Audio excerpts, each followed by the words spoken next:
छोटी परी और दोस्ती का जादू। एक खूबसूरत जादुई जंगल में एक छोटी सी परी रहती थी। उसका नाम नूरी था।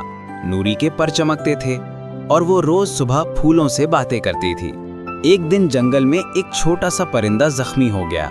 नूरी ने अपने हाथ से जादुई रोशनी निकाली और परिंदे का जख्म ठीक कर दिया। परिंदा खुश होकर बोला, नूरी, तुमने मेरी मदद की, शुक्रिया। नूरी मुस्कुराकर बोली, दोस्ती में शुक्रिया नहीं होता, सिर्फ ख्याल रखा जाता है। कुछ दिन बाद नूरी खुद गुम हो गई। रास्ता अंधेरा था। तभी वही परिंदा अपने दोस्तों के साथ आया और अपनी चमकती चोंच से रोशनी फैलाई। नूरी खुश होकर बोली, यही है असल दोस्ती का जादू।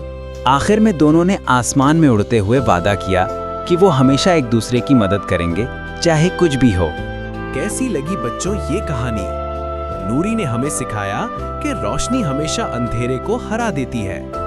अगली नज़्म में फिर मिलेंगे एक नई जादुई दुनिया के साथ। तब तक वीडियो को लाइक करो, शेयर करो और चैनल स्टोरीज वर्ल्ड किड्स को सब्सक्राइब करना ना भूलो।